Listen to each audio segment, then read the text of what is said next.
কাপড় ছিল না, সকালে যদি খাবার পেত দুপুরে খাবার ছিল না, দুপুরে পেলে রাতের জন্য ছিল না, আজকে খাবার থাকলে কালকে নেই। মদিনার সবচাইতে গরিব সাহাবী বেলাল রাদিয়াল্লাহু তাআলা আনহু, লজ্জাস্থান ঢাকার জন্য শুধু একটা জামা ছিল, গায়ে দেওয়ার মতো কোনো জামা নাই। এই সাহাবীর মতো গরিব কোন সাহাবী মদিনার জমিনে নাই। এই বেলাল রাদিয়াল্লাহু তাআলা আনহুকে বিশ্বনবী ডেকে বললেন, ইয়া বেলাল আনফিক ইয়া বেলাল লা তাখশা মিন যিল আরশি ইকলালা। ও বেলাল, আল্লাহর রাস্তায় দান করো, কারণ আমার আল্লাহর ধনভাণ্ডারের কমতি নাই।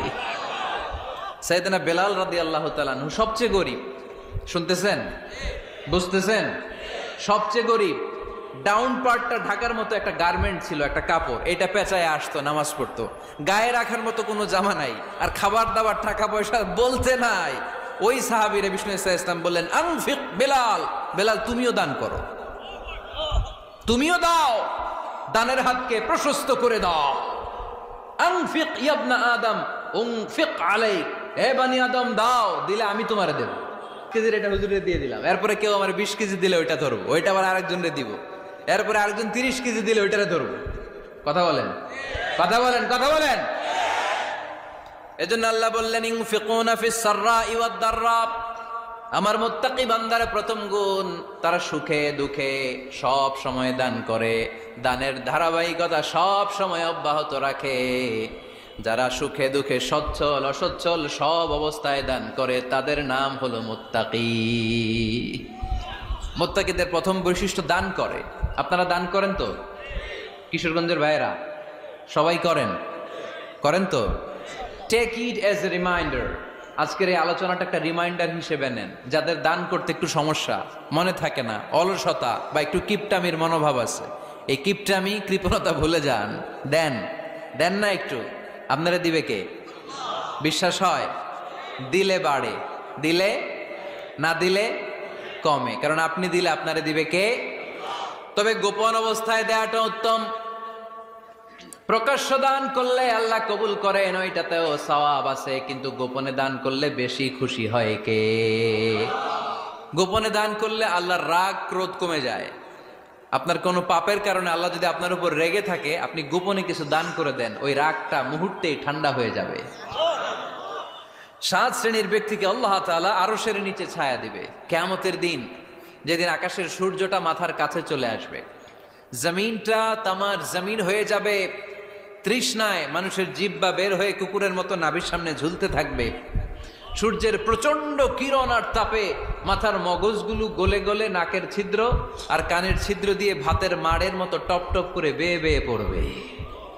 আল্লাহর আরশের ছায়া ছাড়া সেদিন আর কোনো ছায়া থাকবে না।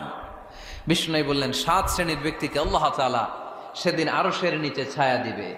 তার মধ্যে থেকে 1 শ্রেণীর ব্যক্তি, কিশোরগঞ্জের ভাইয়েরা খেয়াল করে শুনেন, তার মধ্যে 1 শ্রেণীর ব্যক্তি হচ্ছে রাজুলুন তাসাদ্দাকা বিসাদাকা ফাআখফাহা। 1 শ্রেণীর ব্যক্তি হচ্ছে ওই ব্যক্তি যে গোপনে আল্লাহর জন্য দান করে। হাত্তা লা তা'লামু শিমালুহু মা তুনফিকু ইয়ামিনু, এমন গোপনে এসে আল্লাহর রাস্তায় দান করে দেয়, তার ডান হাত কি দান করেছে বাম হাত টের পায় না। ডান হাত কি দিল, বাম হাত দেখে নাই। অন্য মানুষ জানা তো দূরের কথা, এই গোপন দান আমার আল্লাহর কাছে খুব প্রিয়। এজন্য একটু দান করার অভ্যেস করেন, অল্প করে করেন। আজকে যে এই 5 টাকা দান করে দেন মসজিদে, 2 টাকার নোট থাকলে দান করে দেন, 1 টাকার পয়সা থাকলে দান করে দেন। দান করতেই হবে, কারণ মুত্তাকি হতে চাইলে এই দানের ধারাবাহিকতা কন্টিনিউয়াসলি এটা রাখতে হয়, এটা থামানো যায় না। সময় ভালো বেশি দিলাম, সময় খারাপ কম দিলাম, কিন্তু দিতে হবে। রাজি আছেন? আল্লাহ কাসিরুন্দাল্লাহ বাইনাকা আনতা ওয়া বাইনাল্লাহ, আল্লাকা সাদাকাতুন তাখফা লা ইয়ালামুহা ইল্লাল্লাহ, আল্লাকা সিররুন ইনদাল্লাহ বাইনাকা আনতা ওয়া বাইনাল্লাহ, আল্লাকা সাদাকাতুন তাখফা লা ইয়ালামুহা ইল্লাল্লাহ। সুবহানাল্লাহ পড়ো। আল্লাকা সিররুন ইনদাল্লাহ, তোমার আর তোমার আল্লাহর মাঝে কোনো গোপন আমল আছে নাকি যেটা আল্লাহ ছাড়া কেউ জানে না? জীবনে আমাদের প্রত্যেকের এমন কিছু গোপন আমল ইবাদত আর দান সদকা করা দরকার যেটা দুনিয়ার কেউ জানে না, জানে আমার রব আর জানি আমি। এরকম দান থাকার দরকার আছে না নাই? তোমার জীবনে এমন কোন গোপন সদাকা আছে নাকি যেটা আল্লাহ ছাড়া কেউ দেখেনি? এই গোপন সদাকাটা আল্লাহ খুব পছন্দ করে। এখানে মাদ্রাসা, আজকে আমার ভাই অমুক ভাই দিবেন 2 লক্ষ টাকা, বলেন মারহাবা। এটা উনি আল্লাহর জন্য দিতে পারে, মারহাবার জন্য দিতে পারে, ঠিক কিনা? কিন্তু রাতের আধারে রাস্তার পাশ দিয়ে হেঁটে যাচ্ছেন, মসজিদের দান বাক্সটা লেখা, উপরে সাইনবোর্ডে লেখা মুক্ত হস্তে আল্লাহর ঘরের জন্য দান করুন। কেউ নাই, কাক পক্ষী নাই। রাত বাজে 2টা, হঠাৎ করে পকেট থেকে 1000 টাকার বা 100 টাকার কচকচে নোটটা আপনি দান করে দিলেন। ওই দানটা 1 কোটি টাকার দানের চেয়েও বড় দান। কারণ দুনিয়ার কেউ তখন দেখে নাই, দেখেছে কে? কেউ যেটা দেখে না সেটা দেখে কে? কেউ যেটা জানে না সেটা জানে কে? সবার চোখ ফাঁকি দেয়া গেলেও আমার আল্লাহর চোখ ফাঁকি দেয়া যায়? এজন্য দান করতে হবে একজনের খুশির জন্য, তিনি কে? এজন্য রাব্বুল আলামিন বলেন, মাসালুল্লাযীনা ينفقون أموالهم في سبيل الله كمثل حبة أنبتت 7 سنابل في كل سنبلة 100 حبة والله يضاعف لمن يشاء والله واسع عليم। সুবহানাল্লাহ পড়েন। আল্লাহ বললেন, এই যে তোমরা আমার রাস্তায় দান করো, এটার উপমা একটা চারা বীজের মতো। এই চারা বীজ জমিনে গেড়ে দিলে সেখান থেকে 60টা শীষ গজায়, প্রতিটা শীষ থেকে 100টা করে দানা হয়, প্রতিটা শীষে জন্ম নেয় 100 শস্য দানা। সুবহানাল্লাহ। চারা বীজ চিনেন না? মাটিতে ঢুকাই দিলেন, 60টা শীষ গজালো, প্রতিটা শীষে আবার 100টা করে দানা, মোট কটা হইল? 700টা। এক চারা বীজ থেকে যেমনি 700 দানা গজায়, তেমনি 1 টাকা দান করলে এরকম 700 গুণ সওয়াব আপনার আমলনামায় ঢুকাই দিবে কে? যারা দুনিয়ার বুকে প্রকাশ্যে গোপনে দান করত, সচ্ছল আর অসচ্ছল অবস্থায় দান করত, কিয়ামতের দিন যখন তাদেরকে তাদের আমলনামা দেয়া হবে, আমলনামা দেখে বলবে, আল্লাহ এত সওয়াব দুনিয়ার বুকে আমি করি নাই, অন্য কারো আমলনামা তোমার ফেরেশতারা ভুল করে আমারে দিয়েছে। আল্লাহ এত আমলনামা তো আমি করি নাই, এত নেক কাজ কোত্থেকে আসলো? এটা আমার না, তোমার ফেরেশতারা ভুল করে আরেকজনেরটা গছাই দিছে আমারে। আল্লাহ বলবে, না, আমার ফেরেশতারা ভুল করে না। সুবহানাল্লাহ পড়েন। ফেরেশতারা কখনো ভুল করতে পারে না, এটা তোমারই আমলনামা, আমার আমলনামা, আমি তো এত সওয়াব করি নাই। আল্লাহ বললেন, তুমি যে ওই আমার খুশির জন্য দান করেছো, ওই ছোট্ট দানটাকে আমি বড় করে তোমার আমলনামায় ঢুকাই দিচ্ছি। আরো আস্তে কোন সুবহানাল্লাহ। হাদিসে এসেছে, কামা ইউরাব্বি আহাদুকুম ফুলুয়া, তোমরা যেমনি ছাগল পালো, বাছুর পালো, আল্লাহ তাআলা তোমাদের দানটাকে এরকম পেলে পুষে বড় করে। আপনারা কিশোরগঞ্জে গরু পালেন কারা দেখি? বাড়ি বাড়ি, আপনার বাড়িতেও আছে। তো এই যে গাভী যখন বাচ্চা দেয়, বাছুর হয়, খুশি লাগে না আপনাদের? মালিক কি করে? এটারে খাওয়ায়, খাইয়ে দাইয়ে পেলে পুষে বড় করে না? কুরবানির হাটে বিক্রির জন্য। আল্লাহ বললে, তুমি যে ওই ছোট্ট দান করেছো, তোমার এই ছোট্ট দানটা আমিও এটারে খাইয়ে দাইয়ে পেলে পুষে বড় করে উহুদ পাহাড়ের সমান করে তোমার আমলনামায় ঢুকিয়ে দিয়েছি। এজন্য আল্লাহ বললেন, আল্লাযীনা ইউনফিকুনা ফিস সাররাই ওয়াদ দাররা, মুত্তাকিদের প্রথম গুণ সচ্ছল আর অসচ্ছল উভয় অবস্থায় আল্লাহর জন্য তারা দান করে। সুবহানাল্লাহ পড়েন। তাহলে মুত্তাকিদের প্রথম গুণ, তারা কি করে?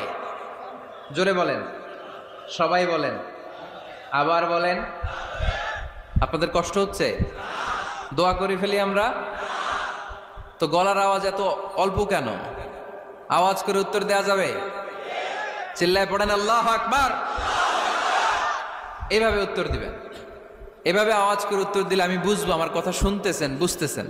তা না হলে আমি বুঝবো বুঝতেছেন না, আমি এত কষ্ট করে বলি এরা বুঝে না। তো মুত্তাকিদের প্রথম গুণ, তারা কি করে? আরো জোরে বলেন, কি করে? মুত্তাকিদের 2 নাম্বার গুণ আল্লাহ বললেন, ওয়াল কাযিমিনাল গায়জ। মুত্তাকিরা শুধু সুখে দুঃখে সচ্ছল অসচ্ছল অবস্থায় তারা দান করে না। মুত্তাকি বান্দার 2 নাম্বার বৈশিষ্ট্য, তারা রাগকে হজম করে, ক্রোধকে নিয়ন্ত্রণ করে। সুবহানাল্লাহ। মুত্তাকিনরা অল্পতে চটে যায় না, হট টেম্পার্ড না। আমাদের অনেকে আছে হট টেম্পার্ড, কিছু বুঝলেও চাতে, না বুঝলেও চাতে। এরকম চেত আছে নাকি আপনাদের? রাগ রে আপনারা কি বলেন আঞ্চলিক ভাষায়? রাগী বলেন। তো এই যে রাগী মানুষ আছে না, গুসা উঠছে, এই যে গুসা যে উঠে, এটা খুবই স্বাভাবিক। গুসাটা ওঠা সবার ওঠে, এটা কি বলেন? ওঠে না? ওঠে না? আপনাদের মধ্যে থেকে গুসা বেশি ওঠে কার দেখি? আছে তো, রোগী আছে তো অনেক। আল্লাহ আপনাদের গুসাগুলোরে ঠান্ডা করে দেখ, আর ভালো গুসাগুলো যেন আপনারা ইসলামের পক্ষে করতে পারেন। আল্লাহ তৌফিক দান করো। রাগ হবে ইসলামের জন্য। আল্লাহর জমিনে আল্লাহর বিধান লঙ্ঘন হলে আমরা রেগে যাব। চিল্লায় বলেন ঠিক কিনা? এছাড়া কেউ আমাদেরকে রাগাতে পারবে না। ওয়াল কাযিমিনাল গায়জ, মুত্তাকিন বান্দারা রাগকে হজম করে। রাগ হওয়াটা খুব স্বাভাবিক, এটা ন্যাচারাল, এটা কি প্রাকৃতিক। আমাদের দেহে এক ধরনের হরমোন আছে, এটার নাম হচ্ছে অ্যাড্রেনালিন বলে এটাকে, অ্যাড্রেনালিন হরমোন। তো এই হরমোনটা যখন নিঃসরিত হয় তখন আমরা রেগে উঠি, এর আগে আমরা রাগি না। This adrenaline hormone triggers up your bodies fight response. এটা নিঃসরিত হলেই বডি তখন ফাইট করতে মন চায়, মনে চায় খায়া ফেলাই, মাইরা ফেলাই, দইরা ফেলাই, অক করে হোতা এলাই। আপনারা বলেন না এগুলো? মাইরা অ্যালবাম, কাইটটা অ্যালবাম, অক করে হোতা অ্যালবাম বলেন আপনারা? এগুলো কখন বলেন? যখন রেগে যান, যখন রেগে যান। কিন্তু মুত্তাকি হতে চাইলে যখন তখন রেগে যাওয়া যাবে। ওয়াল কাযিমিনাল গায়জ, যুবক ভাইরা খেয়াল করে শোনো, মুত্তাকি হতে চাইলে 2 নম্বর যে বৈশিষ্ট্যটা আমাদেরকে ধারণ করতে হবে সেটা হচ্ছে ওয়াল কাযিমিনাল গায়জ, রাগকে নিয়ন্ত্রণ করতে জানতে হবে। রাগ এটা ভয়ঙ্কর। অনেকে রাগ করতে করতে যে স্ট্রোক করে ফেলে, আছে না? হার্ট অ্যাটাক করে ফেলে। অনেকে রাগের মাথায় মারাও যায়, আছে না নাই? এটা ভয়ঙ্কর। এর আছে অনেক শারীরিক, মানসিক অনেক প্রভাব, অনেক ক্ষতিকর প্রভাব আছে এই রাগের। রাগটা অনেকটা ঝড়ের মতো। কিসের মতো? ঝড় যেমনি একদিক থেকে এসে সব ভেঙে চুরে তছনছ করে লন্ড ভন্ড করে দিয়ে আরেক দিকে সাঁ করে চলে যায়, রাগও তেমন একদিক দিয়ে আসে, সব শেষ করে দিয়ে আরেক দিকে চলে যায়, ঠিক কিনা? এর রাগের মাথায় পৃথিবীতে কত খুন খারাপি ঘটেছে, ঠিক কিনা? বাবা ছেলের মধ্যে রাগ আছে না নাই? বন্ধু বন্ধুর মধ্যে, বন্ধু কয় এটা আমারে দে, ওই বন্ধু বলে না দিব না, রেগে গেছে, কিলাকিলি ঘুষাঘুষি আছে না নাই? বাবা ছেলের মধ্যে জমি জমা নিয়ে হয় না অনেক সময়? বাবা কয় এই জমি তুই পাবি না, পোলায় কয় আমার এই দিবা তুমি। বাপে কয় না দিমু না, পোলায় কয় দিবা। বাপে কয় তোরে তেজ্য পুত্র করে দিলাম, পোলায় কয় তোমার মাথায় আমি কোপ মাইরা দিলাম। আছে না? লেগে গেল, মারাত্মক ঝগড়া। হাজবেন্ড ওয়াইফের মধ্যে এগুলো আর হয় না, তাই না? রাগারাগি হ্যাঁ বেশি হয়। কিশোরগঞ্জে এগুলো আছে। আহা, খবরদার, এগুলোকে বাড়তে দেয়া যাবে না। শয়তান খালি গুতায়। শয়তান চায় কি করে ফ্যামিলিকে ব্রেক ডাউন করা যায়। শয়তান একটা আরশের উপর বসে, অন্য শয়তানরা এসে বলে আমি ওজনে কম দেওয়াইছি, কারে কিছুই করস নাই তুই। আরেকজন এসে বলে আমি সুদ খাওয়ানোর ব্যবস্থা করে দিয়ে আসছি, কারে এটা কিছুই না। আরেকজন এসে বলে মাদ্রাসায় যাচ্ছিল আমি সরাই দিছি, কারে এটা কিছুই না। আরেক শয়তান এসে বলে আমি স্বামী স্ত্রীর মধ্যে বিচ্ছেদ ঘটায় দিছি। ইবলিশ শয়তান তখন এটারে নিয়ে নাচতে শুরু করে দেয়। এজন্য স্বামী স্ত্রীর মধ্যে ঝগড়া আছে না নাই? হাজবেন্ড বলে একটা, ওয়াইফ বলে আরেকটা, আছে না নাই? হাজবেন্ড বলে তুমি যাইবা না, এই বিয়ার দাওয়াতে যাইবা না, ও আমারে অপমান করছিল। বউ কয় আমি জামু, আমার বান্ধবীর বিয়া, তোমার কি? আছে না নাই? হাজবেন্ড কয় না যাবি না, বউ কয় জামু, গেলে তোর খবর আছে। বউ কয় কি করবা? কয় তালাক দিয়ে দিলাম। আছে না নাই? ছোট্ট ঝগড়া থেকে মাথা গরম করে রাগের মাথায় তালাক দিয়ে ফেলে। এজন্যই রাগ ভয়ঙ্কর।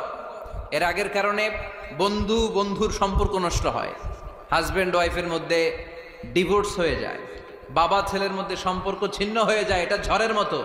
এজন্য মুমিনরা চাইলেই চট করে রেগে যেতে পারে। এজন্য রাগ নিয়ন্ত্রণের দরকার আছে না নাই? এজন্য আল্লাহ বললেন والذين ينفقون أموالهم في سبيل الذين ينفقون في السراء والضراء والكاظمين الغيظ والعافين বেশি মানে বাংলার। মুত্তাকিদের প্রথম গুণ দান করে, মুত্তাকিদের দ্বিতীয় গুণ তারা রাগকে হজম করে। সুবহানাল্লাহ পড়ে। রাগকে কি করতে হবে? জোরে বলেন, কি করতে হবে? আল্লাহ রাসূল বললেন, লাইসা শাদীদু বিসসুরআ, কুস্তি খেলে যে অন্যকে মাটিতে শুইয়ে দিতে পারে সে আসল শক্তিশালী না। ইন্নামাশ শাদীদুল্লাযী ইয়ামলিকু নাফসাহু ইনদাল গাদাব, রাগের মাথায় যখন নিজেকে যে নিয়ন্ত্রণ করতে পারে আল্লাহর কাছে ওই ব্যক্তিটাই শক্তিশালী। কুস্তি খেলে আরেকজনের শোয়াই দিলেন, এ শক্তিশালী না, বরং শক্তিশালী তো সে যে রাগের সময় নিজের উপর নিয়ন্ত্রণ রাখে। He can control himself in the time of anger. যখন সে রেগে যায় তখন সে নিজেকে নিয়ন্ত্রণ করতে পারে, সেই শক্তিশালী। কুস্তি খেলে আপনি হোতায় দিলেন আরেকজন, আপনি শক্তিশালী না। এজন্য রাগকে নিয়ন্ত্রণ করতে রাজি আছেন তো? এক সাহাবী এসে বলল, ইয়া রাসূলুল্লাহ আউসিনি, ইয়া রাসূলুল্লাহ, ও নবী আমারে নসিহত করেন, আমারে কিছু উপদেশ দেন। বিশ্বনবী বললেন, লা তাগদাব।